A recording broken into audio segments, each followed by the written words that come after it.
A quiet maid, a trembling smile, and a fresh bandage covering a bruise she desperately hoped no one would notice. But he noticed. And that one act of awareness would pull him into a world of danger, pain, and unexpected love. He had no idea she was running from a man who treated her like property. No idea she had escaped with nothing but fear in her pocket and hope in her heart.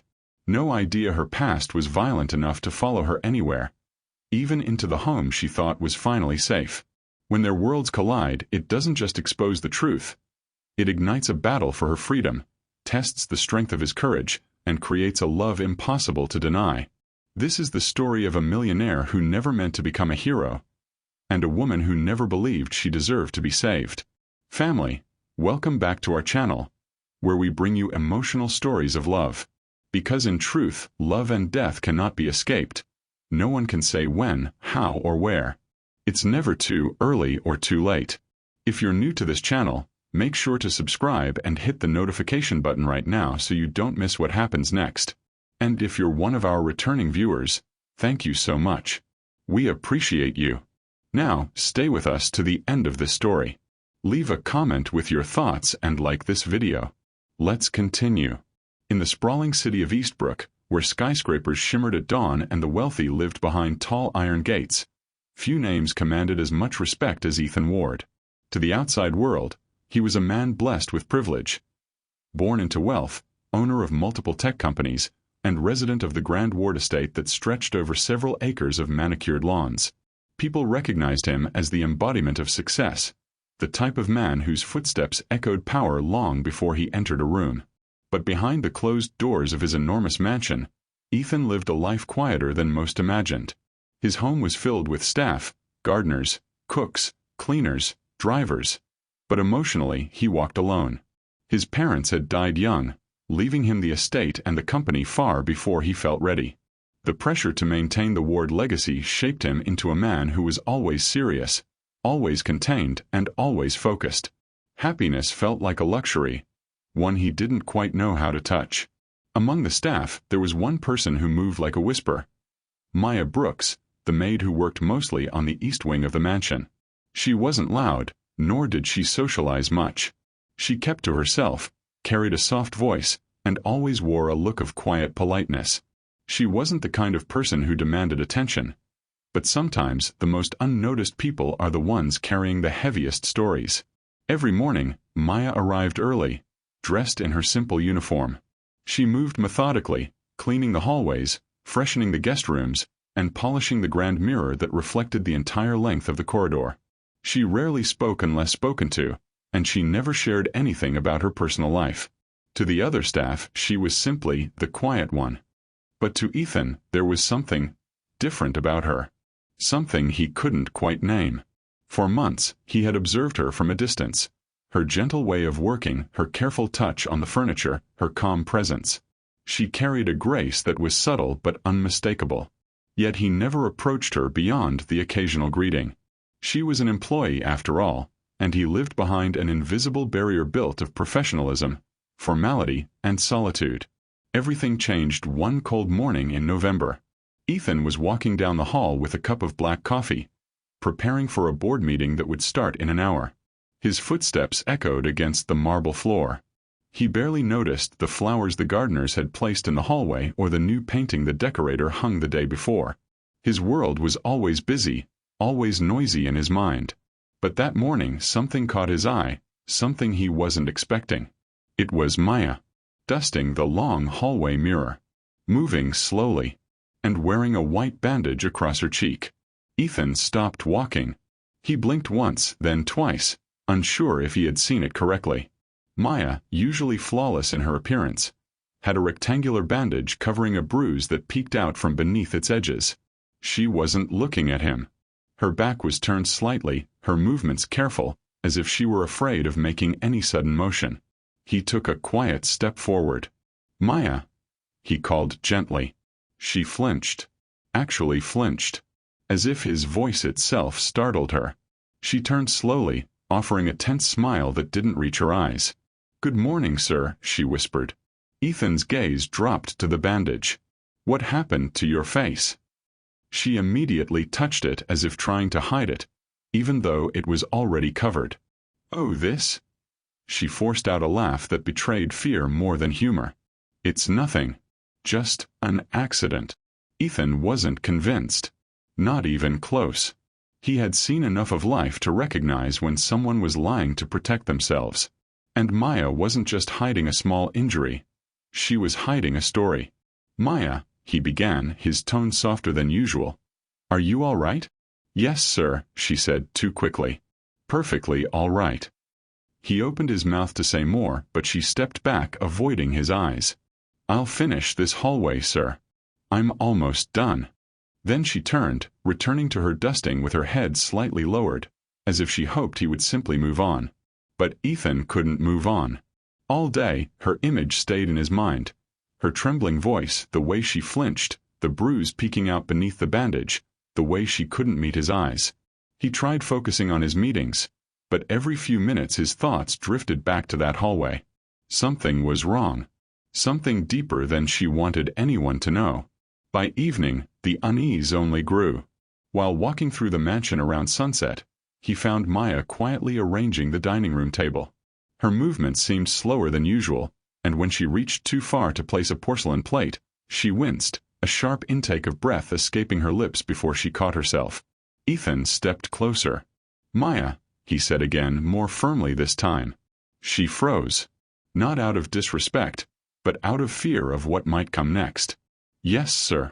"Look at me." She hesitated before lifting her gaze. "What happened to your face?" he asked again, but this time with a tone that wasn't demanding, just deeply concerned. Her lips parted as if she wanted to speak, but her throat closed around the words. She swallowed hard. "It's nothing, sir. Please don't worry about it." But he was worried. Very worried. He exhaled slowly. "If someone hurt you—" "No one hurt me," she interrupted quickly, almost panicking. "It was just... I slipped. I fell. I hit the edge of a dresser. That's all. Please don't ask." Her voice was tight, trembling at the edges. Ethan stared at her for a long moment. He had no proof she was lying, but everything in her body language told him the truth. She was scared. She was hiding pain. And she believed that telling the truth would make things worse. But he didn't push. Not yet. Not when she was clearly not ready. Instead, he stepped back gently. "All right," he said quietly.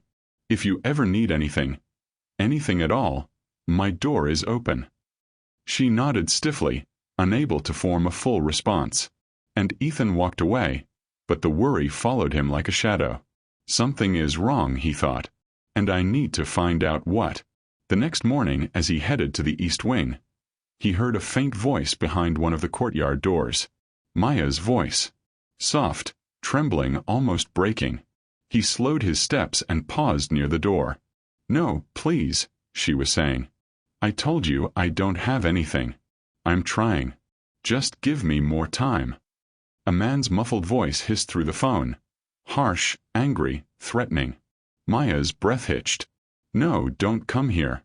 Please. Not at my workplace. Don't do this, please. I'll figure something out."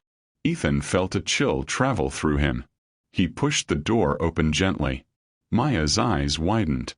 She quickly ended the call and held the phone behind her, panic written across her face. "Sir, I'm sorry. I didn't mean to disturb anything." "You weren't disturbing anything," Ethan said softly. "Who were you talking to?" "No one," she whispered. "Maya." Her eyes filled with fear, not the fear of him, but the fear of what might happen if she spoke the truth. "I can't," she whispered, shaking her head. "Please don't ask." Ethan's chest tightened. He could see it now, trouble trailing her like a dark cloud she couldn't outrun. He didn't know the details, but he knew danger when he saw it. And Maya Brooks was in danger. But she wasn't ready to say the words. And Ethan had never been the type to force someone's confession. Instead, he stepped closer and said quietly, "You deserve to feel safe. When you're ready, I'll listen." Maya's lips trembled. She nodded once, barely. And Ethan walked away, but with a resolve that hadn't been there before. He wasn't just curious anymore. He was protective. Something about her pain reached a part of him he thought was long dead. The part that still cared, still felt, still wanted to help someone who needed help. He didn't know it yet, but that moment was the beginning of everything. Family, if you watched this story up to this point, it means it moved you. Leave your thoughts and tell me where you are watching from in the comment, and make sure to like and hit the subscribe button if you haven't. Smash the hype button now if you found value in this content. It really helps my channel. In the days that followed, Ethan found himself paying closer attention to Maya than he ever had before. Not in a way that broke boundaries. He respected her space, her privacy, and her work, but in a way that came from genuine concern. It was impossible for him to forget the tremble in her voice, or the desperation in her plea on that phone call he wasn't supposed to hear. He began noticing things that once slipped past his awareness. The way she winced when she lifted heavy items. The way she kept her sleeves tugged low, even on warmer days. The way she avoided crowded rooms and preferred working alone. The way she startled whenever someone spoke too loudly or moved too fast near her. Ethan was not a man who jumped to conclusions, but nothing about her behavior looked like it belonged to someone living a peaceful life. Still, he didn't push. He just watched and waited. It wasn't until the following week that the truth began slipping through the cracks. Quietly, unintentionally, painfully. It was a Tuesday morning when Ethan's suspicion deepened. He was walking down the staircase when he saw Maya kneeling beside a stack of boxes in the foyer, organizing newly delivered supplies. Her hair, usually tied neatly, fell off her shoulder as she leaned over, and when she reached out to adjust one of the boxes, her sleeve slid down her arm. And there it was. A deep purple bruise shaped like fingers. She noticed his shadow before she saw him. Maya yanked her sleeve down so fast it nearly ripped. Ethan's jaw tightened. "Maya," he said quietly. Her breath caught. She didn't turn around. "Yes, sir." "Look at me." Slowly, she rose to her feet and faced him, her posture tense, her expression guarded. Her eyes were shiny, as if fear itself was gathering behind them like a storm she couldn't contain. He didn't raise his voice. He didn't step too close. He didn't want her to retreat even further behind the wall she was desperately holding up. "What happened to your arm?" he asked softly. "It's nothing," she whispered. "Please don't worry." "That doesn't look like nothing." Her shoulders trembled. "It was an accident. You already said the same thing about your face." She swallowed hard, struggling to keep her composure. "Sir, I'm really trying to do my job. Please, don't make this harder." "I'm not trying to make anything harder, Maya," he said gently. "I'm trying to understand why an employee in my home keeps showing up with injuries she's afraid to explain." Her gaze dropped to the floor. "Did someone hurt you?" Ethan asked, keeping his voice calm. "No," she whispered almost too quickly. "Are you sure?" "I said no," she insisted, but her voice cracked on the last word. Ethan exhaled slowly. Pushing too hard would only make her retreat further, and that was the last thing he wanted. "All right," he said softly. "I won't ask again. Not unless you come to me first." She nodded, relief and sadness blending on her face in a way that didn't sit right with him. When she turned away, Ethan stood still for a long moment, watching the woman who walked with fear stitched into her every step. He had seen enough people lie before. Business partners, investors, even friends, but none of them lied the way Maya did. She wasn't hiding guilt. She was hiding danger. And whoever put that bruise on her arm. Ethan already despised him. Later that afternoon, Ethan returned earlier than usual from a meeting in the city. He stepped inside quietly, loosening his tie as he walked through the hallway. It was then he saw her again. Maya, this time in the kitchen, struggling to lift a heavy crate of fresh produce. She tried once. It didn't budge. She tried again, biting her lip in pain, and this time she gasped softly, clutching her side. "Maya," Ethan said immediately. She froze, her eyes wide like a child caught doing something she shouldn't. "I didn't hear you come in," she murmured. Ethan stepped closer but kept a respectful distance. "You're hurt." "I'm fine," she said quickly, forcing a smile. "No," he said gently but firmly. "You're not." Maya's eyes filled with frustration, but not at him, at herself, at her situation, at the fear she was trying so desperately to hide. "Sir, I need this job," she whispered. "Please don't think I can't handle the work. I can. I promise I can." "This isn't about your job," he said softly. "It's about you. And something is wrong, even if you won't tell me." Her breathing grew uneven, as if she was holding back tears she didn't want anyone to see. "I can't talk about it," she whispered. "If I do, things could get worse." "For you?" Ethan asked. She hesitated, then nodded, barely. "For someone else." He pressed gently. Her silence was the closest thing to confession. Ethan looked at her for a long moment, his voice lowering. "Maya, look at me." Slowly she lifted her gaze. "You don't have to be afraid here." Her lips trembled. "I wish that were true."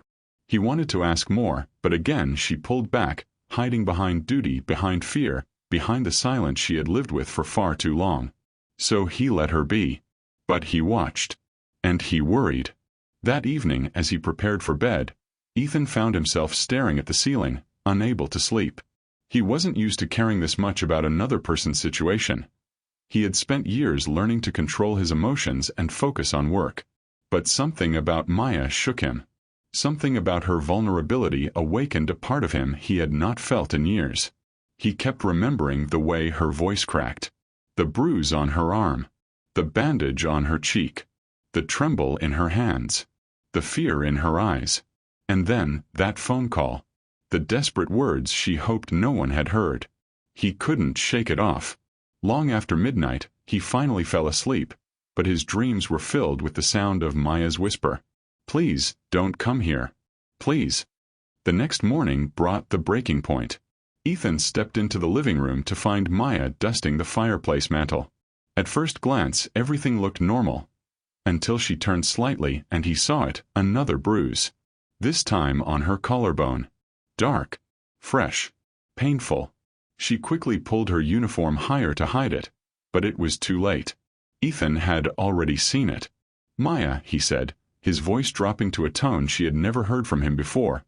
Protective, serious, unyielding. She stiffened. "Sir." "Who is hurting you?" he asked, his voice low, calm, but burning with quiet fury. Her eyes filled instantly, her throat tightening as she backed away instinctively. Not from him, but from the truth. I can't talk about this," she whispered. "You don't have to be afraid of me." "I'm not afraid of you," she said, wiping the corner of her eye quickly. "I'm afraid of what will happen if I tell you." Ethan took a slow breath. "I won't let anything happen to you." "You don't understand," she whispered. "He won't stop. He never stops." Ethan's entire body stilled. That one word told him everything he needed to know. This wasn't an accident. This wasn't clumsiness. This wasn't a fall. This was abuse. This was violence. This was a man hurting her repeatedly. He felt something dark rise in his chest, a protective anger unlike anything he'd felt in years. "Maya," he said quietly, "you don't have to live like this." Her tears fell silently, one by one, hitting the marble floor. "I don't know how to get out," she whispered. "I feel trapped. And I don't want to bring my problems into your home." "You are not a problem," Ethan said firmly. "And you're not alone." She shook her head. Please don't get involved." But it was too late for that. Ethan Ward was already involved. More than she knew. More than he ever expected. More than he was willing to admit, to her or to himself. And deep in his chest, something shifted. A silent vow. Whatever this man had done to Maya, however long he had terrorized her, it was going to end. The Ward estate was a place where secrets rarely survived.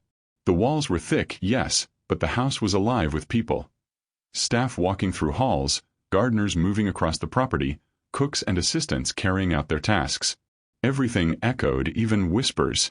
And though Maya did everything she could to keep her pain hidden, the bruises were speaking louder than her silence. Still, Ethan never confronted her with anger or pressure. He learned long ago that some truths couldn't be pulled out, they had to come out on their own. So instead of forcing the conversation, he gave her the one thing she had been living without: space, safety, and the quiet assurance that when she finally broke, someone would be there to catch the pieces. But before she ever broke, the danger came first. It happened late one evening. Ethan had gone to the home office in the West Wing, buried beneath spreadsheets and quarterly forecasts. Numbers usually calmed him. They were predictable. They made sense. But that night, he found himself reading the same paragraph over and over, unable to concentrate. His thoughts drifted, uninvited, back to Maya. Her trembling voice. Her hidden bruises. Her whispered plea, "He won't stop." Frustrated with himself for being unable to focus, he rose from his desk to get some air. Outside, the night was quiet. Crickets singing, soft wind winding through the trees, moonlight spilling across the garden. The estate was peaceful. Too peaceful. As Ethan walked past the guest quarters hallway, he heard it, a faint sound. A soft, choked breath. Almost like someone trying not to cry. He paused, listening. There it was again. Then again. It was coming from the laundry room. He stepped closer and gently pushed the door open. And there, sitting on a small wooden stool, her hands covering her face, was Maya. Her shoulders shook with quiet sobs, her breath trembling as if she were trying to cry without anyone hearing. Her uniform was slightly wrinkled, her hair messier than usual, and her whole body looked small, as if she were folding in on herself. Ethan's heart tightened as he spoke her name softly. Maya. She startled, quickly wiping her face and standing up as if she had been caught committing a crime. I'm sorry, sir. I didn't mean, I'll get back to work.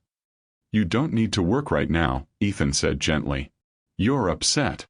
No, sir, I'm fine, she insisted, even as her voice cracked. Please, don't worry about me. Maya. Just her name, spoken softly, firmly, was enough to make her break all over again. She lowered her head, shaking, tears dripping onto the floor. He stepped inside and closed the door quietly behind him, not wanting the rest of the staff to witness her vulnerability. You're not fine, he said, his voice steady. And that's okay. For the first time since he'd known her, Maya didn't try to deny it. She just stood there, breathing unevenly, her hands trembling. Did he call again? Ethan asked quietly. Her silence was the answer. He threatened you. More silence. And that's why you're scared. Finally, she lifted her face. Her teary eyes were full of exhaustion. Deep exhaustion, the kind that didn't come from lack of sleep but from living in fear for too long. I don't know what to do anymore, she whispered. He won't leave me alone. Ethan's chest tightened. This wasn't just a bad relationship or a disagreement gone wrong. This was stalking. Harassment. Pain that had been allowed to grow because she had no one to protect her. Can you tell me what happened? He asked gently. Maya hesitated, swallowing hard.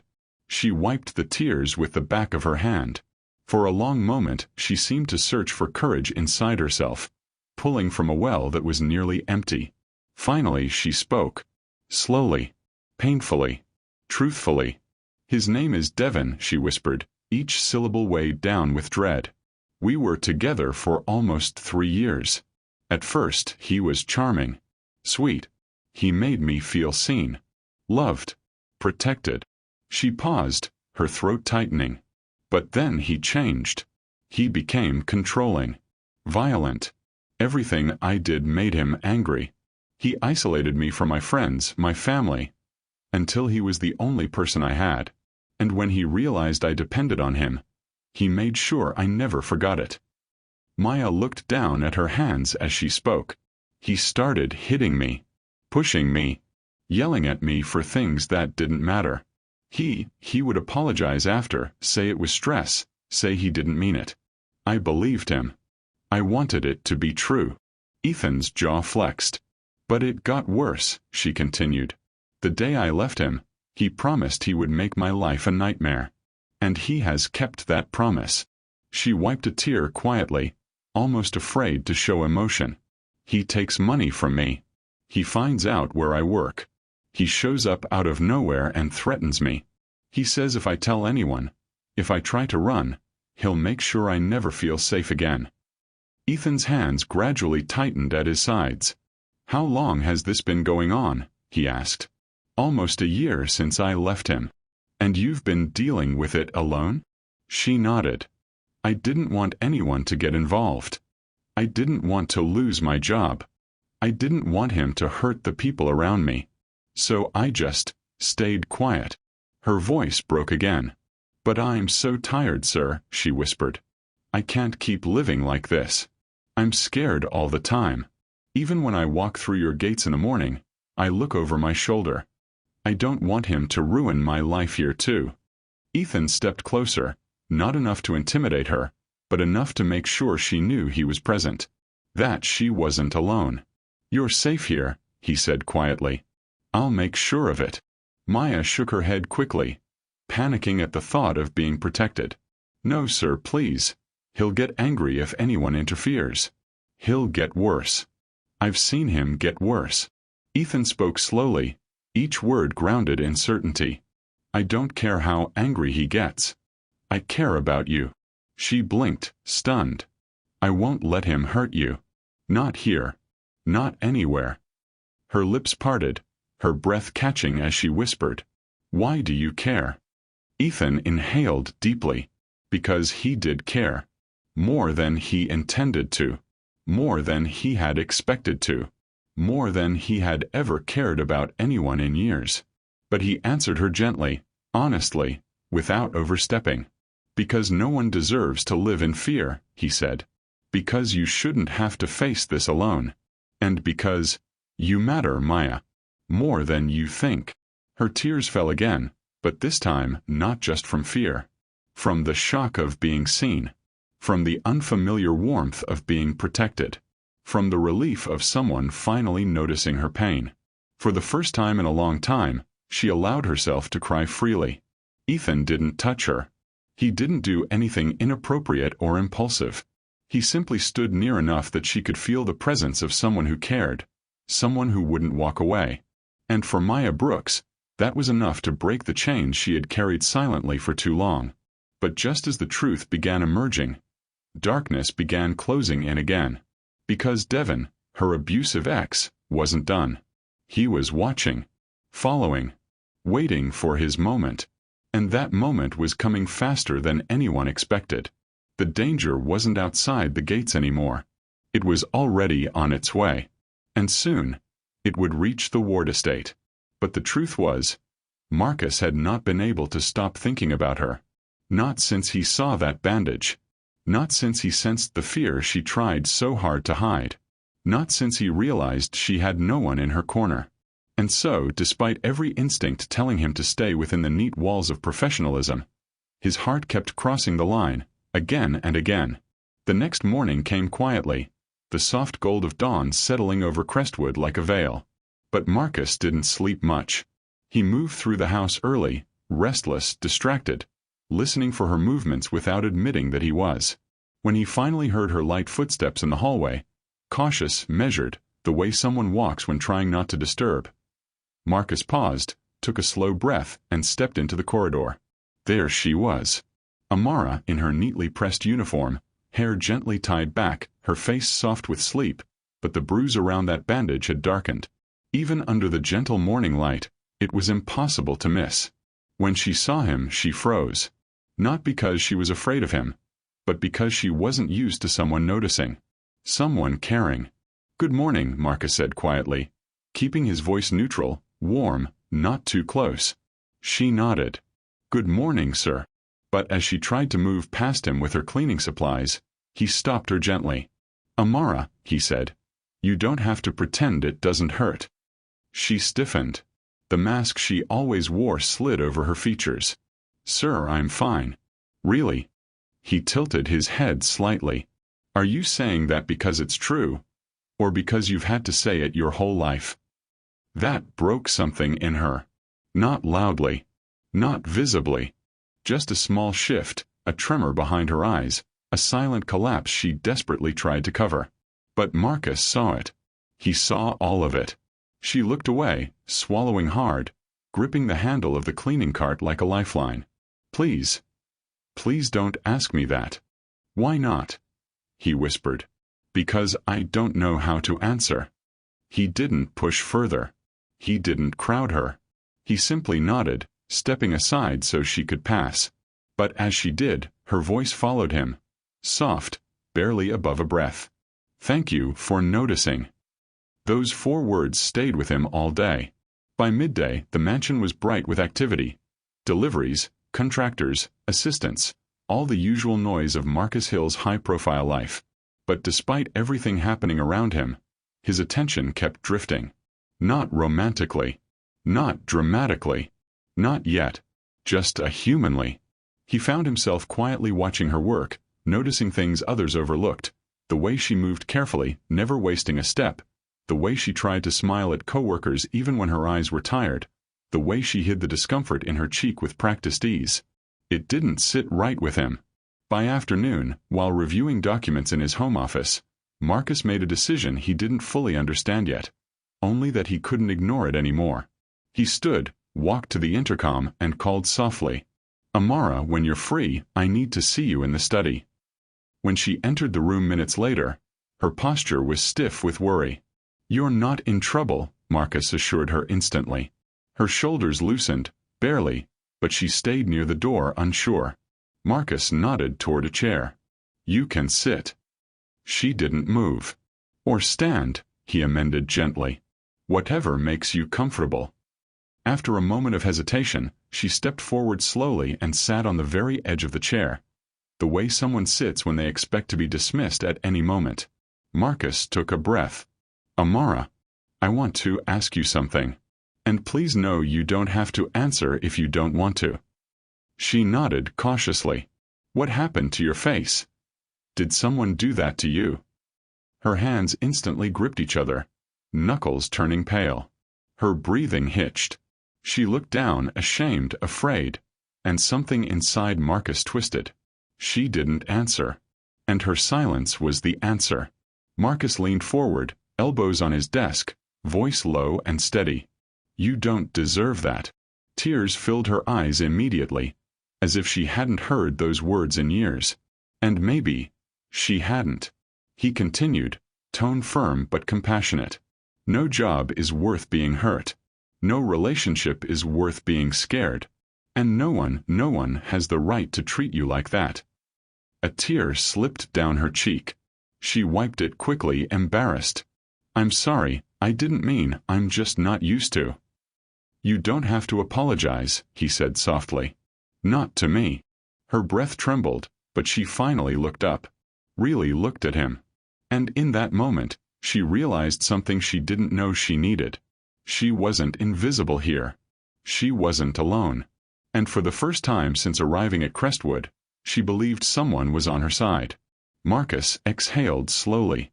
I want to help you. But I won't force you to talk. Just know this door is always open. You can tell me anything. Anytime. She nodded, tears sliding quietly now, no longer held back. Thank you, sir. It's Marcus, he corrected gently. Amara blinked. Sir. When we're talking like this, you can call me Marcus. Her breath caught. Not because he was rich, not because he was her boss, but because no one had ever offered her that kind of closeness without wanting something in return.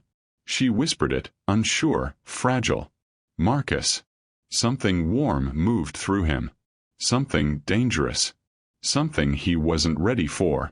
Something he couldn't turn away from anymore. He gave a small nod. Good.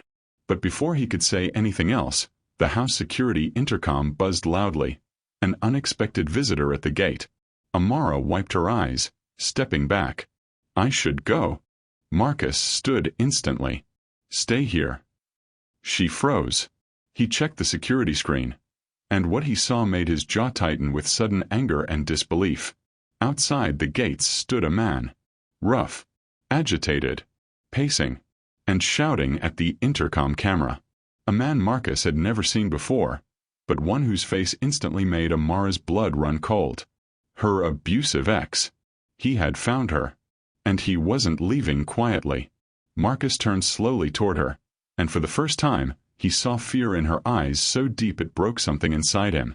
"Amara," he said, voice firm, protective, steady. "Do you know that man?" Her whisper trembled. "Yes." Marcus stepped closer, his expression darkening with a resolve he had never felt before. "Then don't worry," he said quietly. "You're safe here." Marcus didn't raise his voice. He didn't panic. He didn't even look away from Amara as the man outside continued pounding on the intercom keypad, shouting something the microphone didn't fully catch. All Marcus cared about in that moment was her. The way her hands trembled. The way her breathing quickened. The way her eyes darted to the floor like a child afraid of punishment. That wasn't normal fear. That was trauma. Marcus took one slow step toward her. "Amara, you're safe," he repeated, voice calm, steady, certain. "I won't let him near you. Not here. Not ever." She shook her head weakly, panic rising. He shouldn't be here. He's angry. He'll make a scene, he always." "Amara," Marcus interrupted gently but firmly. She looked up, and he held her gaze with unwavering calm. "Nothing is going to happen to you. Take a breath." She tried, but her chest tightened painfully. Marcus walked to the window overlooking the front drive.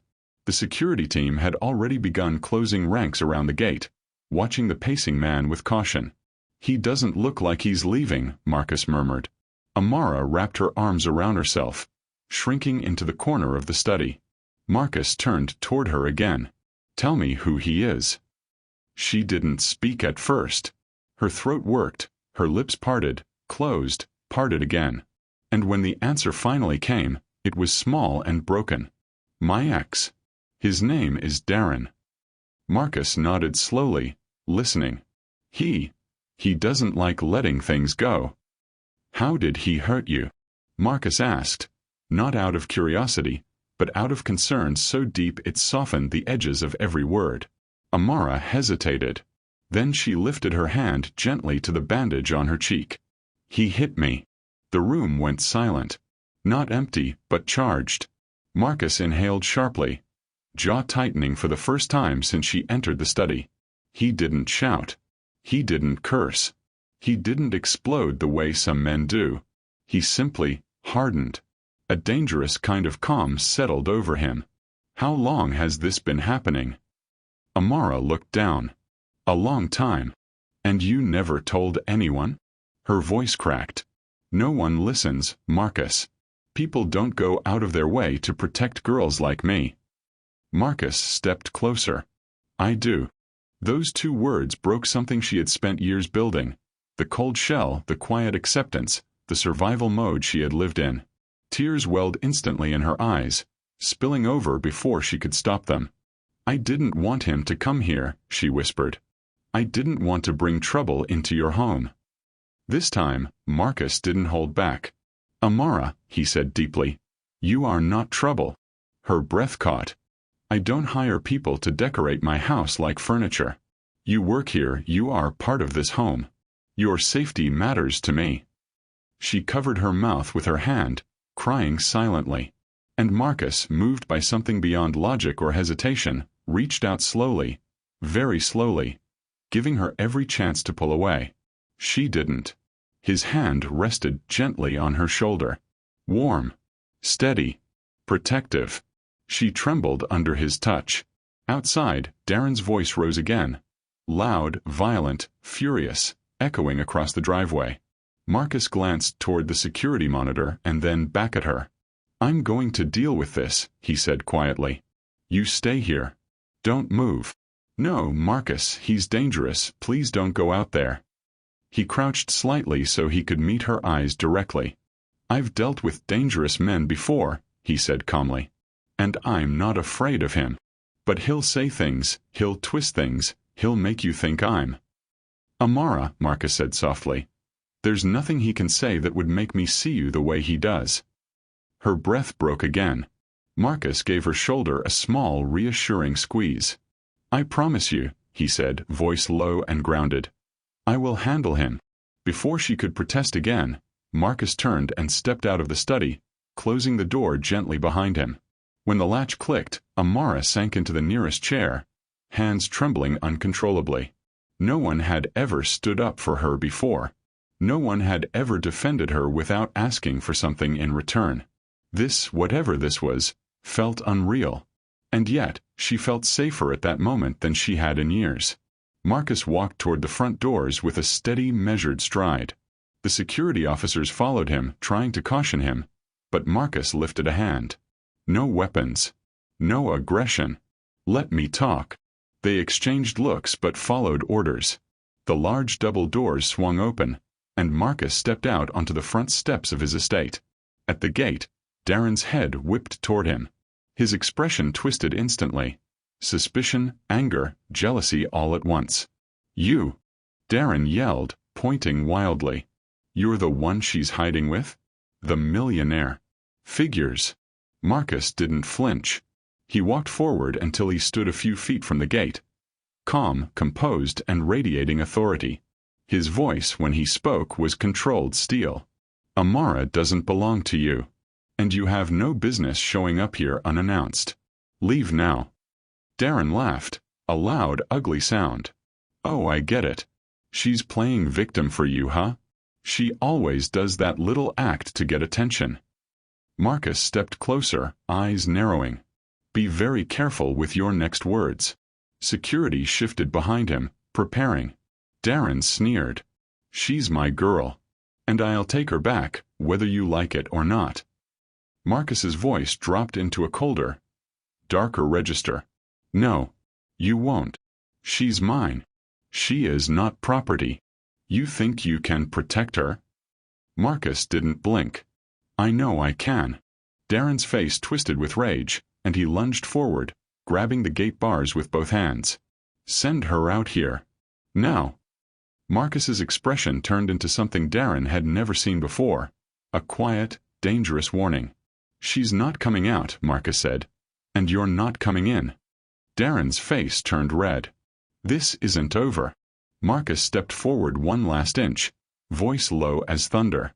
Yes. It is. He signaled to security without looking away from Darren. Escort him off the property. Within seconds, the guards moved to enforce the order. Darren screamed curses, threats, empty promises of revenge.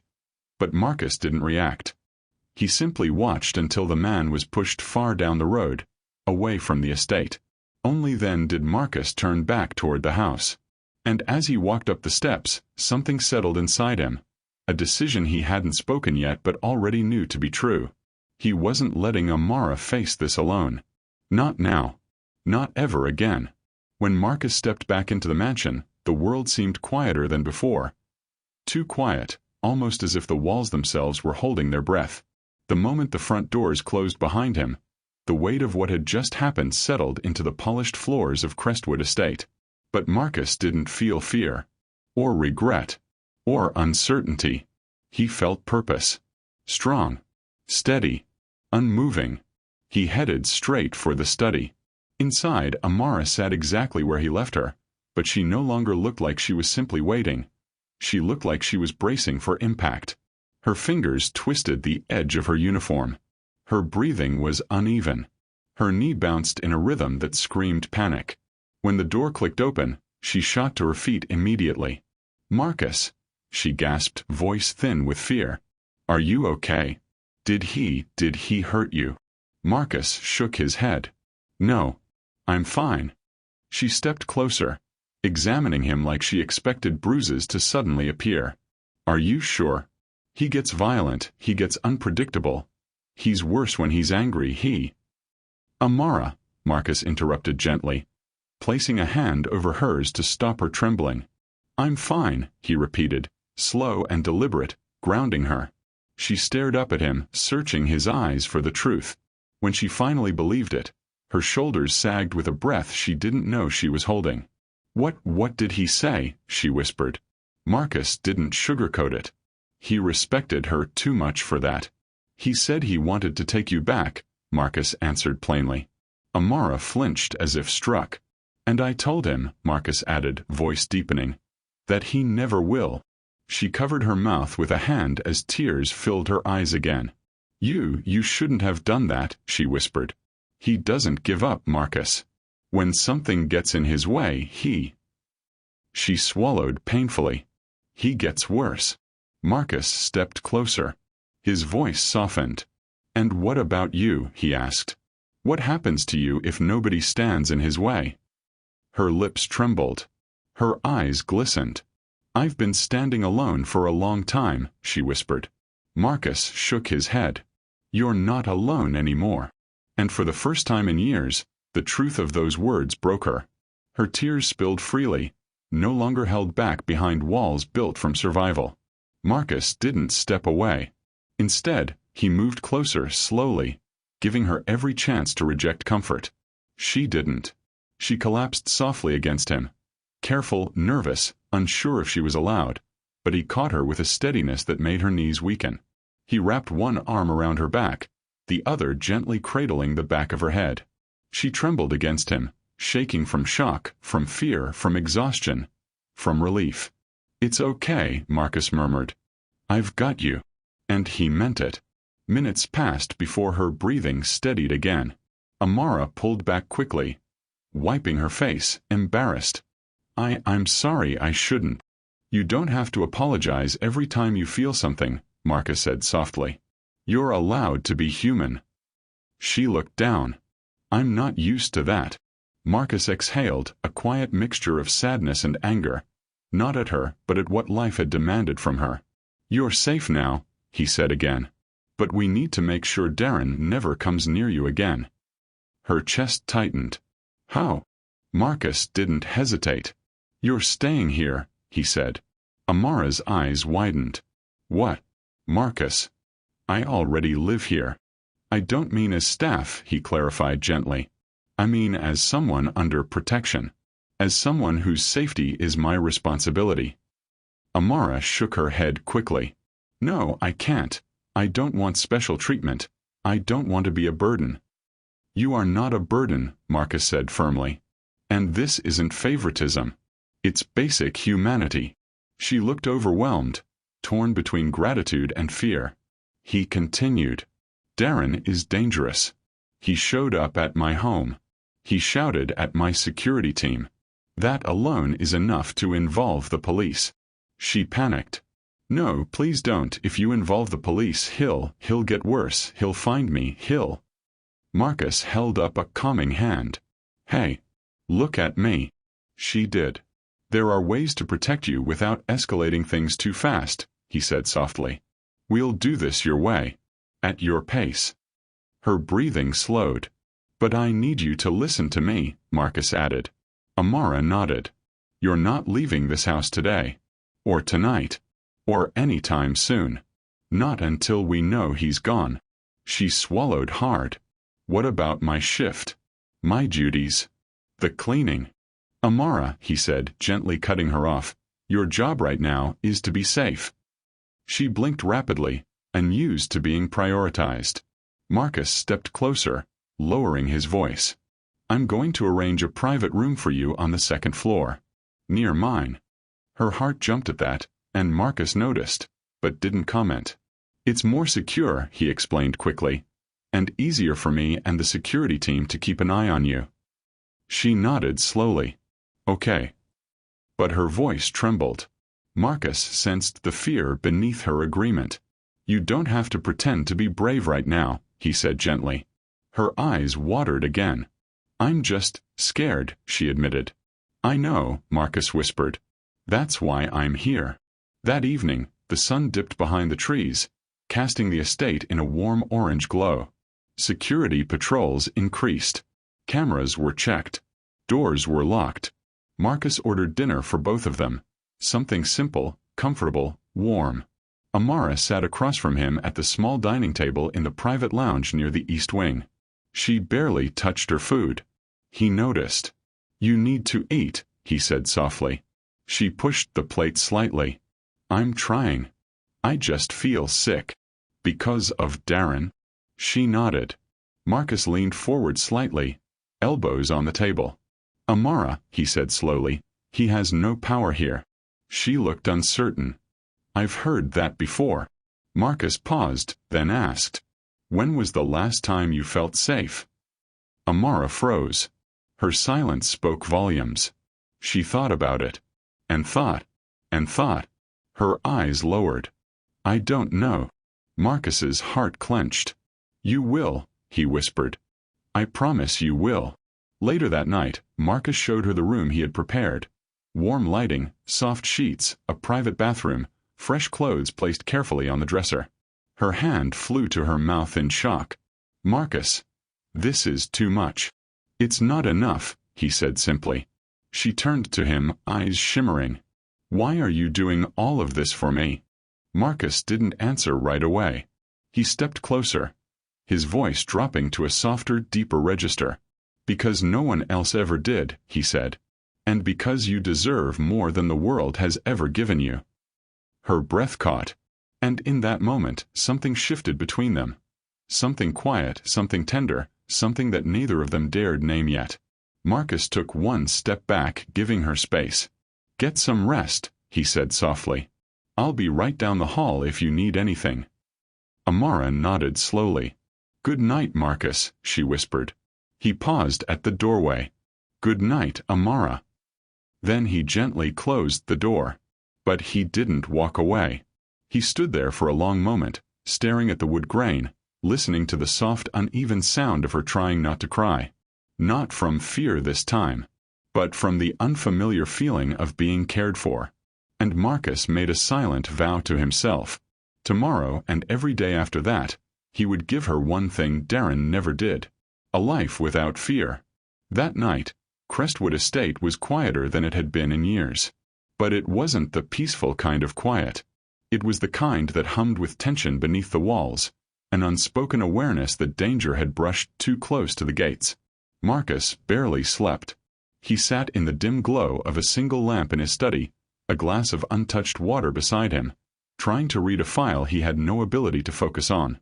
Every few minutes, his mind drifted back to the room at the end of the hallway, to the woman asleep inside it. Or rather, the woman trying to sleep. He could feel her fear like it was a physical weight in the house. Every time the floor creaked, his head lifted. Every time the security feed flickered, he leaned closer. Every time the night shifted, he listened. Not out of paranoia, but out of protectiveness he no longer tried to explain. Around 2 a.m., he couldn't take the waiting anymore. Marcus stood, stretched his shoulders, and quietly slipped out of the study. The hallway lights were dimmed to a soft amber glow, casting long shadows across the floor. As he approached Amara's door, he paused. Not to intrude, just to make sure everything was still. That was when he heard it. Soft, broken, almost silent, crying. Not loud sobs, not screams, just the small, painful sound of someone who had cried herself quiet long ago. Marcus's chest tightened. He raised his hand to knock, then stopped. She needed safety, not pressure. Instead, he spoke gently through the door. "Amara." The crying stopped instantly. Too instantly. He waited. A shaky voice replied. "Marcus." Relief swept through him. "Yes. Are you okay?" A pause. Then, very softly, "Can I open the door?" "You can always open the door," he answered. The latch clicked. Slowly, the door opened a small crack. Amara's face appeared in the dim light. Eyes red, cheeks damp, hair slightly messy. She looked young in that moment, fragile in a way she never allowed herself to be. Marcus stepped forward instinctively, lowering his voice. "Talk to me," he said softly. "What's wrong?" She swallowed, struggling. I can't sleep. Nightmares." She shook her head. "My mind won't stop. What if he comes back? What if he finds a way past the guards? What if he—" "Amara." Marcus gently placed a hand over hers on the door. "He won't get in." "You don't know that." "I do," Marcus said, steady as stone. "I increased security. Cameras. Motion sensors. 2 men stationed outside all night. You're safe." She tried to nod, but her breathing hitched again. I I don't feel safe. Not in my head. Marcus exhaled slowly. Do you want to sit in the lounge for a bit? Sometimes moving helps. Amara hesitated, then nodded. He didn't touch her. He didn't rush her. He simply stepped back, giving her room. She emerged from the doorway in oversized pajamas, borrowed from the guest wardrobe, looking softer, smaller, and more vulnerable than he had ever seen her. Marcus walked beside her down the hall, keeping a respectful distance. They reached the small private lounge at the corner of the second floor. Soft lights, warm furniture, bookshelves, a quiet fireplace display. Peace in gentle form. Amara sat on the couch, curling her legs up slightly. Marcus sat across from her, not too close, not too far. Talk to me, he said after a moment. Amara stared at her hands. I keep thinking, she paused, that you'll regret helping me. That I'll bring too much trouble to your life. That Darren will make everything worse for you. Marcus's eyebrows drew together. I don't regret anything. You say that now, she whispered. But when he starts causing problems. Amara, Marcus interrupted gently. I've dealt with powerful enemies in my business life. Angry competitors. Lawsuits. Threats. Noise. He leaned forward slightly. One unstable man with no resources doesn't intimidate me. Her eyes softened, but the fear was still there. You shouldn't risk things for me, she murmured. I'm just a maid. Marcus inhaled deeply. Don't say that again. She blinked, startled. He continued, voice low but firm. You are not just anything. You work hard. You show up. You keep this house running. You're kind, polite, respectful, and stronger than you realize. She looked down, overwhelmed. He added softly, your job title doesn't define your worth. Silence settled between them. Not uncomfortable, just heavy with truth. Finally, Amara spoke again. When Darren was escorted away today, she swallowed. I was scared, but I also felt something I haven't felt in a long time. What was that? Relief. Marcus nodded slowly. That's what safety feels like. But it scares me, she whispered. Why? Because I'm not used to it. Every time something good happens, something bad follows. Marcus stood, walked to the small shelf, and retrieved a blanket. He handed it to her gently. You're allowed to have something good without losing it, he said. She wrapped the blanket around herself, eyes shimmering. Why are you being so kind to me? She asked quietly. Marcus didn't answer right away. He sat back down, closer this time, but still giving her space. Finally, he said, because you deserve kindness. A beat. And because I care. Her breath stilled. You care. He held her gaze unflinching. Yes. The word landed between them like a soft confession. Not romantic. Not rushed. Just honest. Amara pressed a hand to her chest, as if steadying her heart. I don't know how to handle that, she whispered. You don't have to, Marcus said. Just rest. Just breathe. Let me worry about everything else. Her eyes softened, filled with gratitude so deep it almost broke him. Will you stay? She asked suddenly, then immediately regretted it. I didn't mean, I just. Marcus smiled gently. I'll stay as long as you need. A tear rolled down her cheek, not from pain but from the quiet miracle of being heard. She pulled the blanket tighter and leaned her head softly against the couch cushion. And for the first time since arriving at Crestwood, she closed her eyes without fear. Marcus sat there watching over her, silent, steady, protective. And in that quiet, warm room, something undeniable began to bloom between them. Something fragile. Something forbidden. Something real. The days following the boardroom confrontation marked a quiet turning point in Daniel's life. He returned to his mansion not as the triumphant millionaire the world used to see, but as a man stripped of illusions, facing consequences long overdue. But inside those walls, something unexpected bloomed. Maya's presence softened the silence. Her laughter, quiet, hesitant, but real, Filled places in his home he never knew were empty. It wasn't the laughter of someone healed. It was the laughter of someone trying. Daniel spent more time with her, not out of guilt, but out of genuine admiration. He watched her rediscover piece by piece, like someone learning to breathe again after nearly drowning. She helped the gardeners trim roses. She learned how to cook new dishes with Mrs. Bennet. She sat outside in the evenings, sketching in a notebook Daniel didn't know she owned. He began watching from a distance, realizing something profound. She wasn't just recovering. She was transforming. And he admired her more each day. But healing was never a straight path. One night, Maya woke up screaming. Mrs. Bennet called Daniel immediately. He rushed to her room and found Maya curled on the floor, shaking uncontrollably, breath broken by panic. Her bandage was slightly loose. Sweat covered her forehead.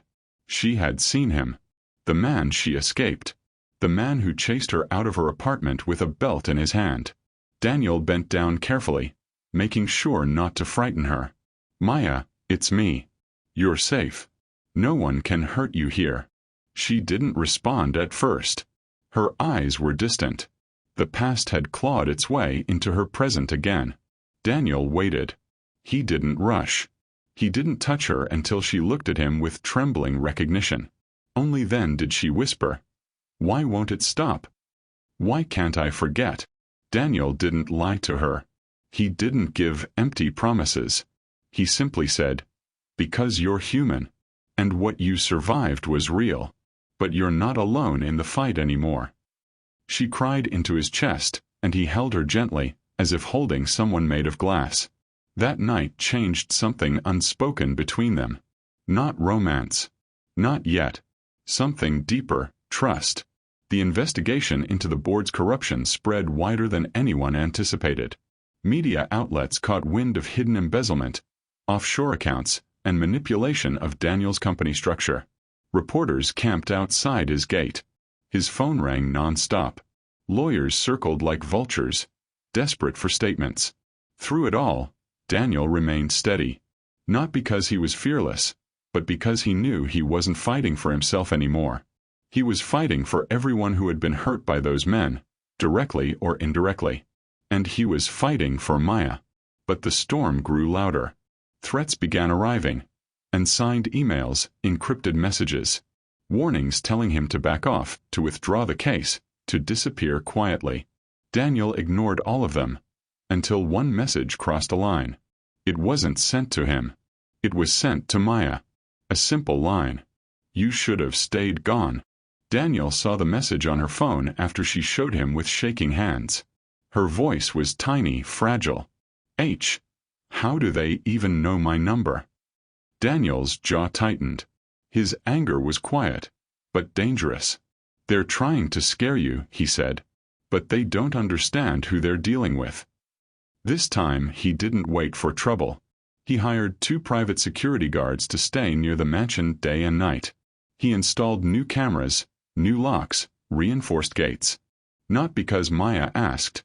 She actually begged him not to make a fuss. But Daniel refused to let fear chase her again. "You're not living in the shadows anymore," he told her. "Not while I'm here." She didn't argue after that. In truth, she was tired of running. One quiet afternoon, they found themselves alone in the garden. Maya was watering a row of lilies, her hair tied loosely, sunlight warming her skin. Daniel stood nearby, pretending he was simply supervising the grounds. But Maya wasn't fooled. "You're acting like a bodyguard," she teased softly. "Maybe I am," he replied. She smiled, the kind of smile that came from a place healing had just begun to reach. "Daniel," she said, placing the watering can down, "you don't have to protect me every second. Maybe I want to." She looked away, overwhelmed. "You're making this harder," she whispered. "Harder?" he asked gently. "Harder not to feel something I shouldn't." The wind paused. A leaf drifted between them. Daniel stepped closer but stopped at a respectful distance. "Maya," he said, his voice low and honest, "there isn't anything you're not allowed to feel." Her eyes glistened. "But what if I'm not ready?" "Then I'll wait," he replied without hesitation. Silence fell between them, not tense, not heavy, but warm. A new chapter had begun. Not forced, not rushed.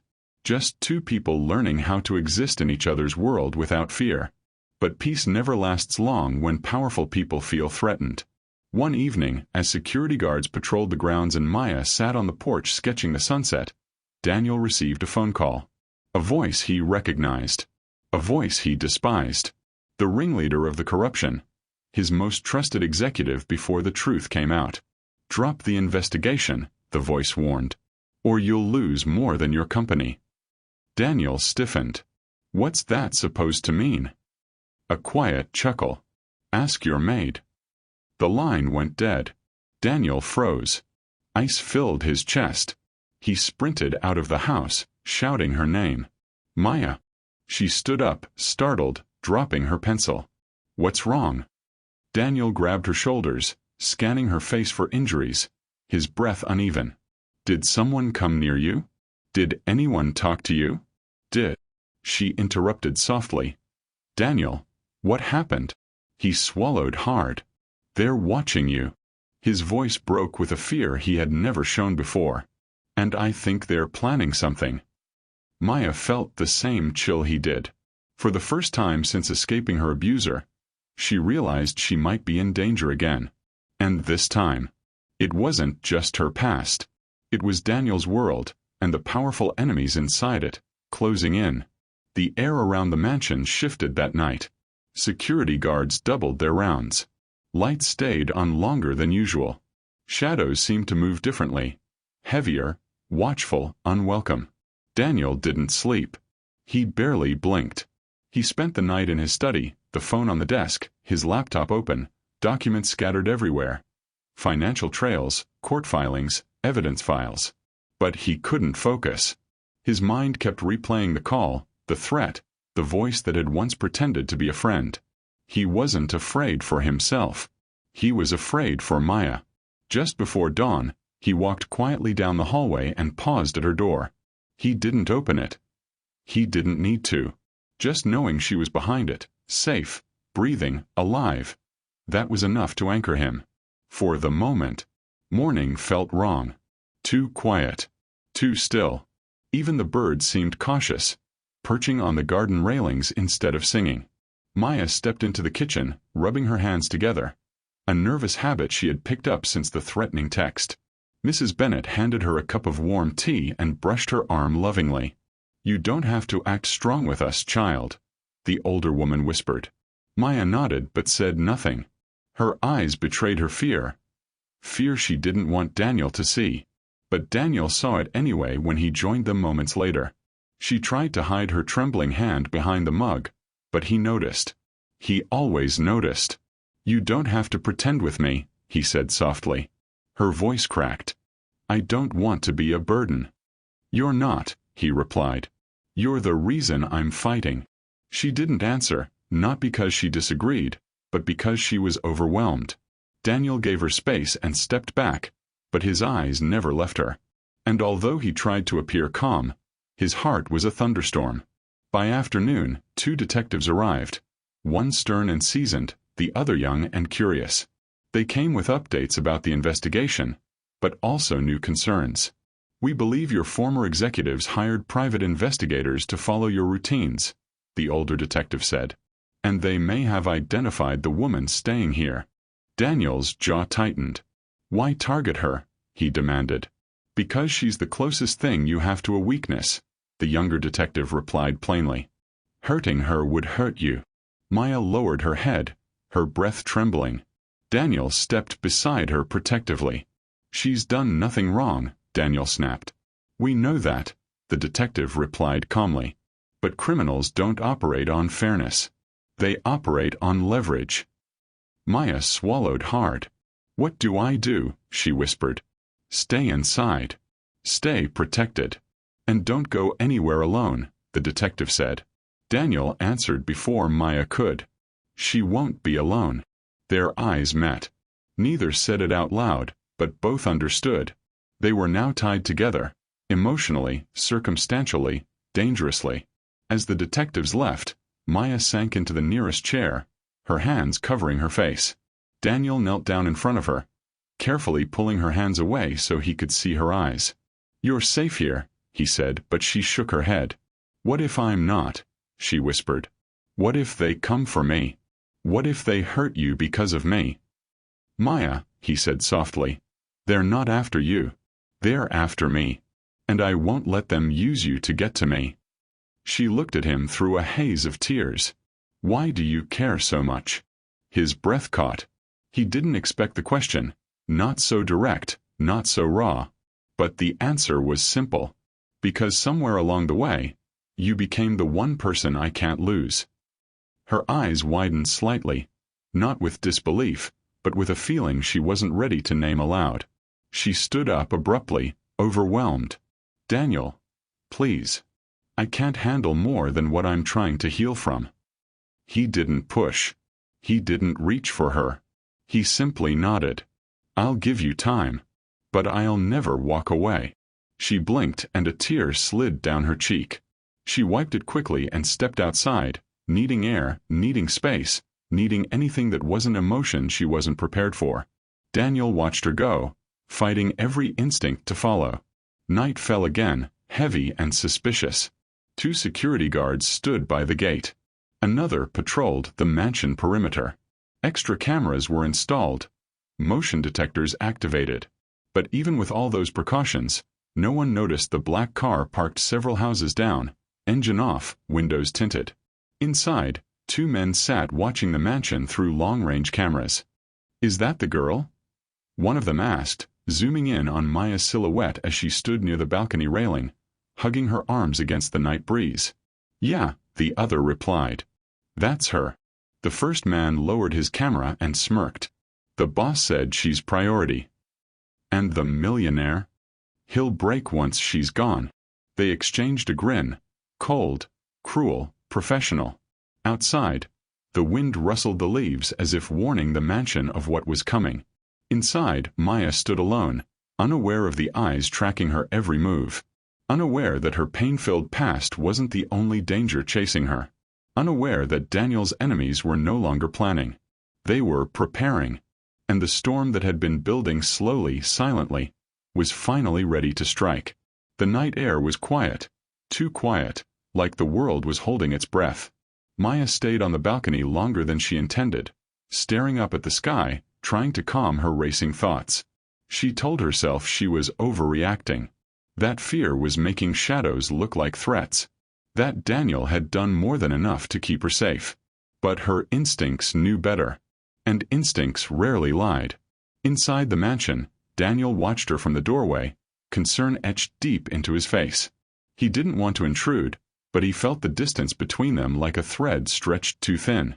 "Maya," he said gently. She turned, startled but not frightened. "I couldn't sleep." Neither could I. They stood facing each other with the quiet honesty that trauma creates, the kind where nothing needs to be explained because the heart already understands. Daniel stepped closer, still giving her space. "Can I stay out here with you?" he asked. She nodded. He joined her at the balcony railing. They didn't talk. Sometimes silence said more than words ever could. Time passed softly. Until a faint crack broke the stillness. Maya stiffened. "Did you hear that?" Daniel frowned. "Yeah. Stay behind me." They listened, straining their ears, but the sound didn't repeat. It could have been a branch, a bird, anything harmless. But Daniel's gut twisted. Seconds later, his phone buzzed. He lifted it. A message popped onto the screen. "Check your Eastern camera feed." No. His chest tightened. He opened the feed immediately. A figure dressed in black was scaling the outer fence. Another was disabling the side gate alarm. A third waited with a van, engine silent, headlights off. And they were moving fast. "Maya," Daniel whispered, voice tense but controlled. "Go inside. Now." She froze. "Daniel." "Go," he urged softly but firmly. "Everything's going to be all right. I promise. Just go inside." Maya stepped back, terrified but trusting him. She grabbed the railing once more, grounding herself before turning to go. Daniel watched her disappear into the house. Then everything exploded into motion. Security alarms blared. Guards shouted. Heavy footsteps pounded across the lawn. Daniel sprinted down the stairs, shouting commands into his radio. North gate breach. Lock the interior doors now. Keep an eye on Maya's hallway. Copy, the guard replied. But the intruders were well trained. Silent. Coordinated. Efficient. One of them fired a tranquilizer dart at a guard, dropping him instantly. Another moved toward the back door with a device that disabled the lock with a single spark. Within seconds, they were inside. Daniel slammed the security button on the wall, locking the mansion's interior gates, thick steel barriers designed for emergencies. But he knew it wouldn't hold them forever. He knew exactly why they came, and they would not leave empty-handed. On the second floor, Maya heard the alarms. Her heartbeat thrashed wildly against her ribs. She hid behind the hallway corner, gripping the wooden frame to stop her hands from shaking. Every instinct screamed at her to run, but her legs felt heavy, frozen. Maya! Mrs. Bennet shouted, rushing toward her. Before Maya could respond, a loud crash echoed downstairs. Mrs. Bennet grabbed her arm. Come on. Panic room. Now. They dashed through the hallway, but reached the turn too late. A tall man in black appeared at the opposite end of the corridor. Maya's breath caught in her throat. He wasn't masked. He wasn't hiding. His cold smile told her everything she needed to know. He was here for her. Daniel charged up the stairs, hearing Maya's terrified gasp. He turned the corner. One of the intruders stepped into his path. Daniel didn't hesitate. For the first time in his life, he wasn't a businessman. He was a protector. He swung first, landing a punch square across the attacker's jaw. The man staggered, surprised by Daniel's strength. Another lunged. Daniel dodged, grabbed the attacker's arm, and shoved him down the stairs. But more were already coming. Daniel! Maya screamed from the far end. He whipped his head around and saw her backing away from the tall intruder, Mrs. Bennet shielding her. And in that instant, Daniel moved with a speed he didn't know he possessed. Maya! Run! The tall intruder reached for Maya. She stumbled backward. Mrs. Bennet shouted for help. Daniel was sprinting toward them when another intruder stepped in front of him, blocking the hall. He tackled the man to the ground, punching, fighting, clawing his way across the floor. "Emeway," he roared. But she was cornered. The tall man grabbed her arm. She tried to pull away, crying, "No, let go." He yanked her closer. "You should have stayed gone," he whispered. Maya's knees buckled. Mrs. Bennet hit the intruder with a vase, shouting, "Leave her alone." But he shoved her aside easily. He lifted Maya off her feet as she kicked and screamed. Daniel lunged forward, slamming his shoulder into the intruder with a force that echoed through the hallway. The man dropped Maya. She fell hard, but scrambled away. Daniel pinned the intruder to the wall, fury burning in his eyes. "You're not touching her," he growled. The intruder smirked, despite bleeding from his lip. "The boss wants her alive. But you, he doesn't care about." And he pulled out a syringe. Daniel froze, not in fear but calculation. The intruder plunged forward. But before the needle reached Daniel, a gunshot cracked through the hallway. The intruder collapsed. Maya screamed. Daniel turned. A security guard stood at the far end, gun shaking in his hands. "Sir, are you okay?" Daniel nodded, breathing hard. "Get Maya to safety. Now." Minutes later, police sirens surrounded the mansion. Paramedics treated security guards. Officers stormed the grounds, arresting the remaining intruders. Daniel found Maya sitting on the couch, wrapped in a blanket, trembling violently. Mrs. Bennet sat beside her, holding her hands tightly. When Daniel approached, Maya looked up at him with wide, tear-filled eyes. "Are you hurt?" he asked softly. She shook her head, tears spilling. You came for me." "Of course I did." Her voice broke. "You could have died." He knelt in front of her, lifting her chin gently. "I'd risk my life 1,000 times before I let them take you." She sobbed, raw, emotional, overwhelmed, and fell into his arms. Daniel held her tight, his hand cradling the back of her head as she cried into his chest. "You're safe," he whispered. "I swear on everything I have. You're safe." But deep inside, both of them knew. This was far from over. And the war had only just begun. The police worked for hours inside the mansion, gathering evidence, questioning guards, and checking every corner for any signs that more intruders could be hiding. Yet even with officers moving through the hallways and the flashing lights of patrol cars filling the windows, Maya didn't feel safe. She sat curled on the living room couch, holding a blanket against her chest, her eyes distant and full of shock. Daniel stayed close, never more than a few steps away from her. He didn't speak unless she looked at him first. He didn't try to touch her unless she moved toward him. He simply existed beside her as a barrier between her and the world that had tried to steal her away. Hours passed before the house quieted again. Officers left gradually, promising a full investigation. Security doubled its numbers. The sun began to rise, spilling pale light into the room. Maya hadn't slept. Neither had Daniel.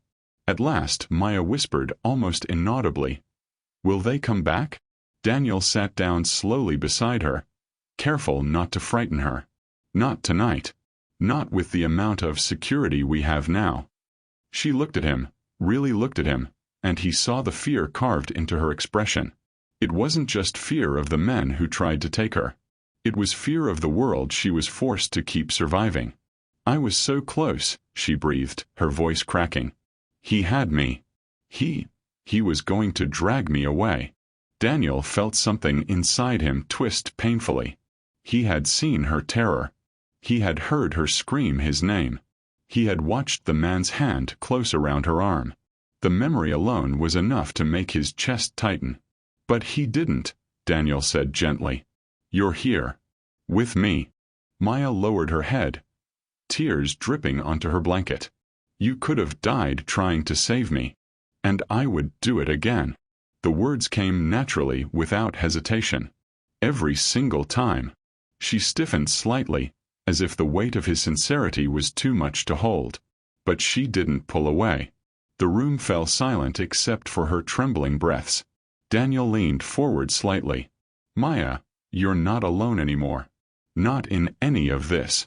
She closed her eyes, letting his words settle inside her like warmth in a frozen place. He didn't push her for more. He didn't ask what she was feeling. He simply stayed, steady, patient, present. Sometimes presence was the only thing that mattered. Later that morning, once the house was finally quiet, Daniel walked to the guest room where the intruders had dropped the device used to jam the security system. He picked it up, turning it over in his hands. It wasn't cheap. It wasn't amateur. And it definitely wasn't random. This attack had been planned, targeted, professional. He felt the anger rise inside him. Not wild anger, but cold, controlled fury. The kind that didn't cloud judgment but sharpened it. Someone wanted to hurt him by hurting her. And that someone was connected to the very men he was taking to court. Daniel knew then that he couldn't simply defend himself anymore. He had to attack. He had to expose them fully. He had to make sure they never had the power to threaten Maya, or anyone else again. When he returned to the living room, he found Maya still sitting quietly, staring at the floor. Her breathing had calmed, but her mind was a storm. Daniel sat down beside her again. "Maya," he said softly, "I need you to stay somewhere safer for a little while. Just until we make sure they can't come after you again." She shook her head instantly. "I don't want to leave. If I go somewhere else, they'll find me. They always find me." He felt his heart break at the hopelessness in her tone. "You wouldn't be alone," he said. "And I wouldn't let them near you." She swallowed. "Where would I go?" Daniel took a breath. "There's a safe house the police work with. Secure, protected, anonymous. Only a handful of people know the address. You'd be guarded the entire time." Maya grew tense again. "So I'd be locked away somewhere?" "No, he said softly. Not locked away. Protected. And only until the investigation is complete. After that, you won't have to run anymore. She trembled, torn between fear of staying and fear of leaving. Daniel watched her carefully. You don't have to decide right now. Just know it's an option. She nodded slowly. A moment passed before she whispered, Will you be there? He froze for a second. Not because he didn't want to go, but because her question revealed something she hadn't said aloud. She felt safe only with him. Daniel's voice softened. If you want me to be, yes. I'll be wherever you need me. Her lips parted slightly, and he saw a mixture of relief and sorrow in her eyes. Relief that he wasn't leaving her, and sorrow that she had to rely on someone after spending so long depending only on herself. The exhaustion finally caught up to her. She leaned her head gently against Daniel's shoulder, a hesitant motion at first, then a deeper settling as she allowed herself to trust the moment. Daniel didn't move. He didn't breathe too loudly. He let her rest against him, knowing exactly how fragile she was, how easily she could break again. After everything she had endured, she somehow still had room left to trust him. And that trust meant everything. The morning light drifted in through the window, softening the shadows in the room. For a brief moment, despite the chaos, despite the danger, despite everything, the two of them found a quiet moment where nothing existed except the truth between them. But peace never lasts long in a war. Not when powerful people feel threatened. Not when vengeance brews in the dark. Not when the story is far from over. And the next storm was already on its way, faster and more dangerous than the last. For the next 2 days, the mansion felt like a fortress. Security cameras were replaced. Alarms were upgraded. Extra guards patrolled the grounds in rotations so tight that not even a rabbit could sprint across the driveway unnoticed. Yet even with all the new precautions, Daniel could see the tension in Maya's shoulders every time she walked past a window. She flinched at sudden footsteps. She paused before turning corners. She slept in short, restless bursts, waking up gasping from nightmares she wasn't ready to describe. Daniel never pushed her. He simply adapted around her rhythms, timing his footsteps so she wouldn't be startled, announcing himself softly from a distance, keeping the house calm and quiet. It was the first time in years that someone adjusted for her instead of expecting her to adjust to survive. On the third morning after the attack, Detective Harris returned with a folder thick enough to make Daniel's pulse tighten. Maya was in the kitchen when the detective arrived, wiping down a counter she'd already cleaned twice. Daniel approached her gently. "Hey," he said. "The detective is here. You don't have to be in the room for this if you don't want to." Maya hesitated, then shook her head. "No. I want to know." They walked together toward the study, her hand lightly brushing his arm as if to anchor herself. Harris stood by the window, flipping through documents. "I won't waste your time," Harris said. "We identified the men who broke in." Maya's breath caught. Daniel felt her lean closer instinctively. "They were hired," Harris continued. "They didn't act alone. And they weren't here to steal anything." Daniel's jaw tightened. Then what did they want? Harris looked at Maya. They wanted her. Maya's knees weakened, and Daniel's hand steadied her lower back before she could stumble. "We traced payments through a chain of accounts," Harris went on. "The man funding them has a history of similar acts: intimidation, assault, coercion. He preys on women who don't have resources or protection." Maya's voice trembled. "His name. Did you find his name?" Harris nodded slowly, the silence stretching too thin. "Luther Briggs." Maya's entire body shuddered. Her hand flew to her mouth, and she sank into the nearest chair as her breath hitched violently. Daniel immediately crouched in front of her. "Maya, who is he?" Her voice came out in fragments. "My ex. The one I left. The one who did this to me." She touched the bandage on her cheek without realizing it. "I thought he wouldn't find me again," she whispered. "I thought leaving state would be enough. But he always finds me. He always does." Daniel felt something cold settle in his chest. Not fear. Something stronger. Something sharper. Harris placed a stack of photos on the table.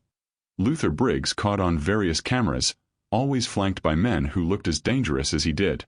He's fixated on her, Harris said bluntly. And he's furious she's somewhere he can't control.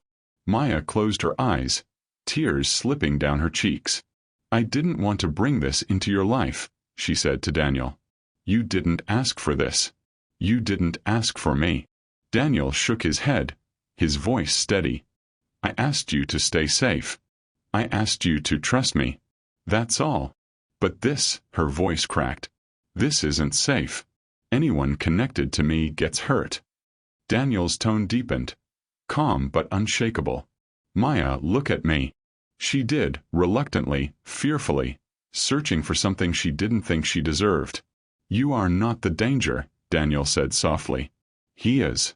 And I won't let him take one more thing from you. Her breath trembled violently. She pressed a hand to her chest, struggling to keep herself from breaking apart completely. Harris continued. We're issuing a protective order, but for your safety, you should leave here for a while. Both of you.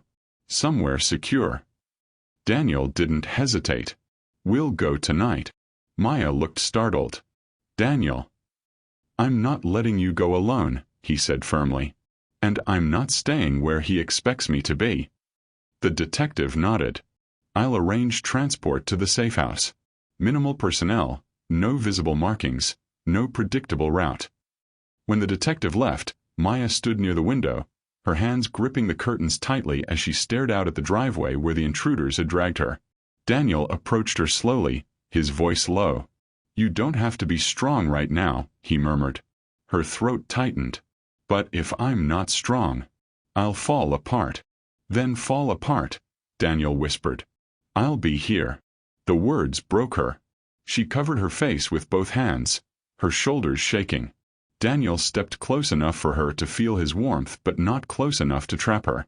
When she leaned into him, barely, hesitantly, he wrapped his arms around her in a careful embrace that held no pressure, only protection. Her tears dampened his shirt. His chin brushed her forehead. And for the first time in a very long time, Maya let someone hold the weight she'd been carrying alone. That night, under a moonless sky, an unmarked SUV pulled behind the mansion. 2 officers escorted Daniel and Maya to the vehicle. Daniel kept his hand on her back, steadying her, guiding her without rushing her. She clutched a small duffel bag, everything she owned packed into something that weighed less than her fear. The drive to the safe house was long and winding. The city lights faded into rural silence. Maya stared out the window, watching shadows pass across her reflection. Daniel watched her instead, memorizing every tremor in her fingers, every deep breath she took to calm herself. When they arrived, the house didn't look like a safe house. It looked like a quiet countryside home, porch light glowing softly, trees rustling in the wind, a calmness that felt unreal after the chaos. Inside, it was warm and simple. No expensive furniture. No glass walls. No luxury. Just safety. Maya walked into the living room and stopped, staring at the fireplace as if she didn't know how to exist in a place without threats hiding in corners. Can I stay close to you? She asked in a small voice. Daniel nodded without hesitation. As close as you want. For the first few nights, she slept on the couch because she couldn't handle closed doors. Daniel slept in the armchair beside her, refusing to leave her alone even for a moment. Other nights, when her nightmares were too violent, she woke up gasping, whispering Daniel's name in the dark. He was always there. He never missed a moment. Little by little, her voice steadied. Her shoulders loosened. The trembling in her hands faded each time she looked at him. One morning, after a night without nightmares, she found Daniel in the kitchen making coffee. She watched him silently for a long time, the quiet hum of the machine filling the space. You're different, she said softly. He turned. Different how? Most men like control, she whispered. You give me space. You don't try to own me. You don't demand anything back. Daniel stepped closer, but slowly, giving her time to react. There's nothing I want from you, he said. And nothing I expect. I just want you safe. Her breath caught. Not in fear, something else. Something warmer. Why? She asked, barely audible. He looked directly into her eyes. Because you matter to me. The words settled into her chest, fragile and powerful at the same time.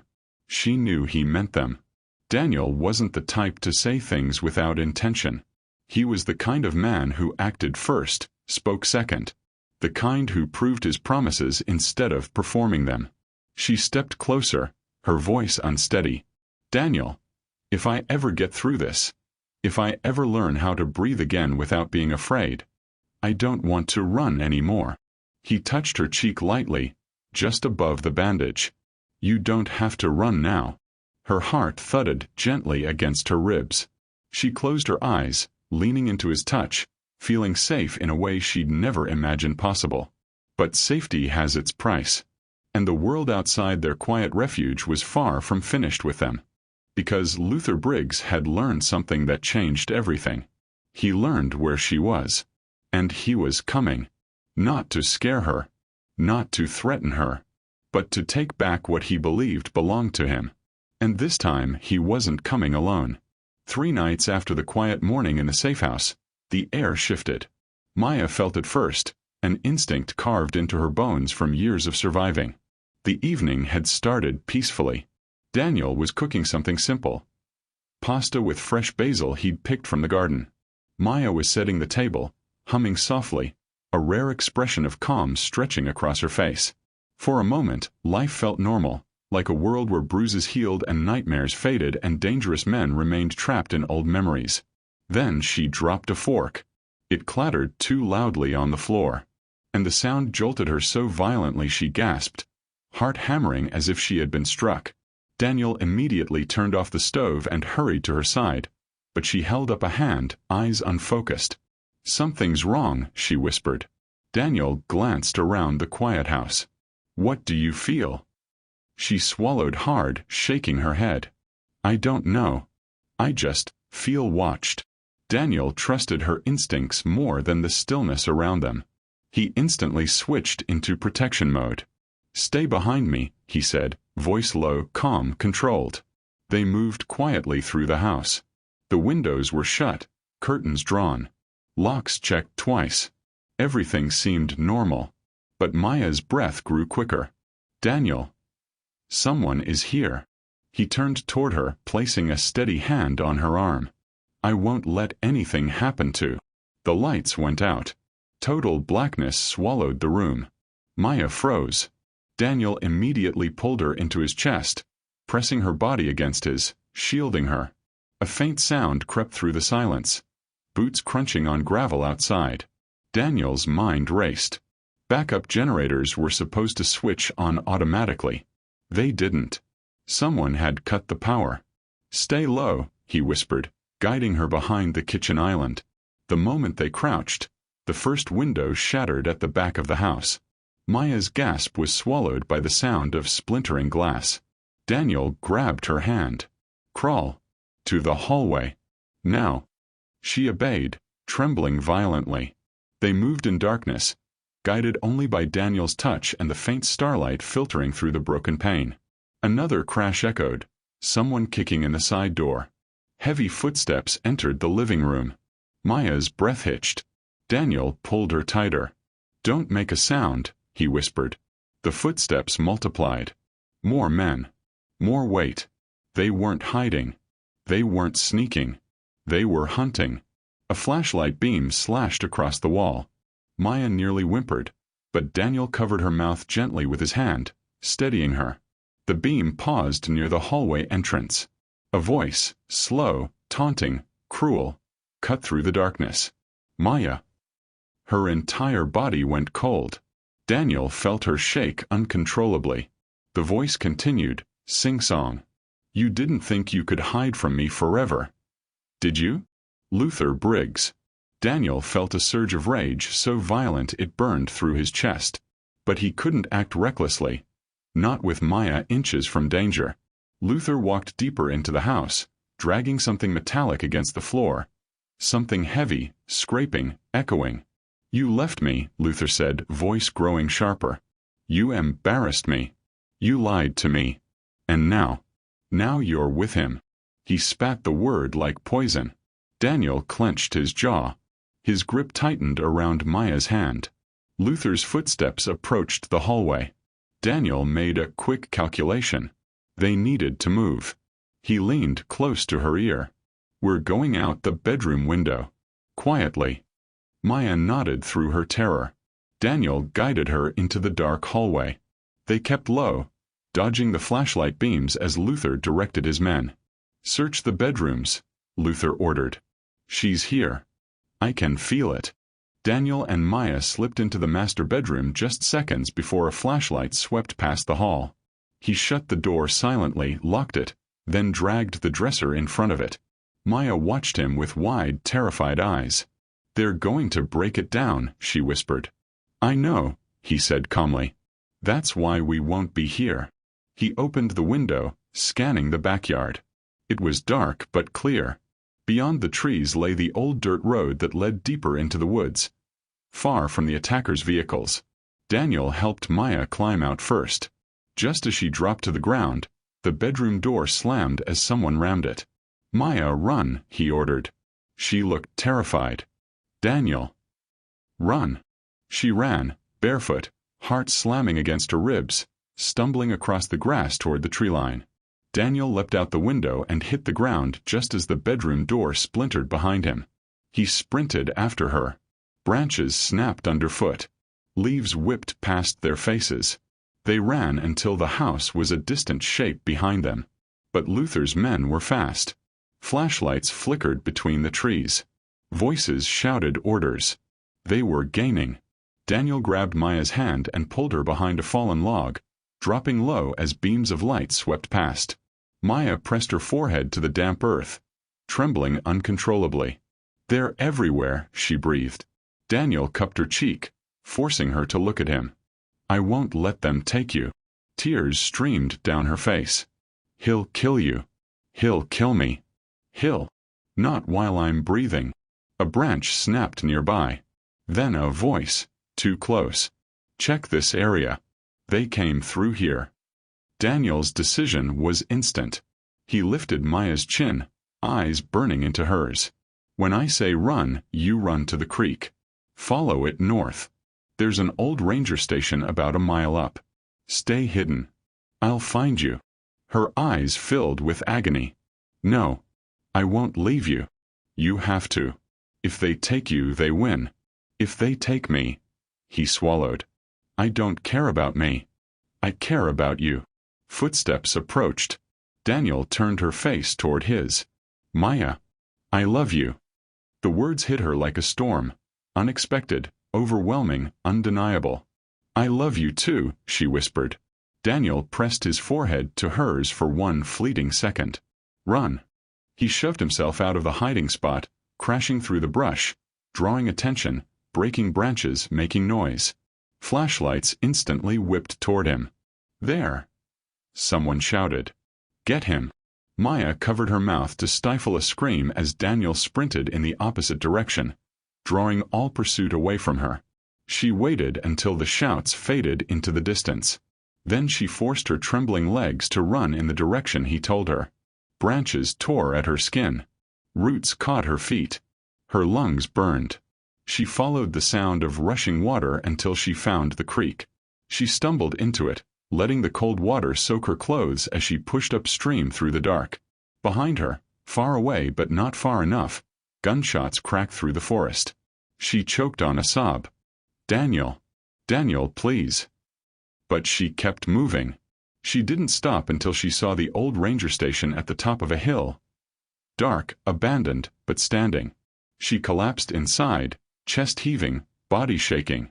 Minutes passed. Then hours. No sounds outside. No footsteps. No Daniel. By dawn, her face was streaked with tears, and her hands were raw from gripping the floorboards in fear. Then footsteps. Timid. Dragging. Pained. She shot upright. The door creaked open. Daniel stood there, bruised, bloodied, clothing torn, leaning heavily against the doorframe. Maya gasped and ran to him, catching him as he nearly fell. "Daniel. Oh God, Daniel." He collapsed into her arms, breathing raggedly but alive. "I told you," he whispered, forcing a faint smile. "I'd find you." She held his face, sobbing. "What did they are you, Daniel?" "I'm here," he murmured, pulling her closer. "That's all that matters." She pressed her forehead to his. "I thought I lost you." "You never will." They held each other in the doorway as the morning sun warmed their aching bodies. By the time authorities arrived, alerted by a silent alarm Daniel triggered before fleeing, Luther Briggs and his men were found in the woods, arrested, disarmed, and furious. Luther screamed Maya's name as he was dragged away in cuffs. She didn't flinch. She didn't tremble. For the first time, she felt unbreakable. Weeks passed. Daniel recovered slowly. Maya stayed at his side every step of the way. And when they finally returned to the mansion, now reconstructed, reinforced, and brighter than before, it didn't feel like the place she once worked. It felt like home. One evening, months after the attack, Maya walked onto the balcony overlooking the city skyline. Daniel followed her, taking her hand. "You saved me," she whispered. "You saved us," he corrected gently. She leaned into him, resting her head on his shoulder. "What happens now?" Daniel kissed her forehead softly. "Now, we live. We heal. We love each other without fear." She closed her eyes, smiling. "I never thought I'd get a life like this." Daniel wrapped his arms around her waist. "You deserve more than this. And I intend to give you everything you've ever been denied." Her heart warmed. Her breathing softened. Her fears faded. And for the first time in her life, Maya felt not just safe. She felt loved. Completely. Fearlessly. Rightfully. And that was the beginning, not of survival, but of a life she finally owned. The danger was behind them. The future was theirs. And the love they had fought for, bled for, endured for, would carry them forward into a life built on healing, trust, and devotion. Together. Thank you for watching this story to the end. If you enjoyed this story, you will surely love the next one. It's as crazier and more intriguing as you can ever imagine. So do check it out. Click on the image showing on your screen right now to watch the next one.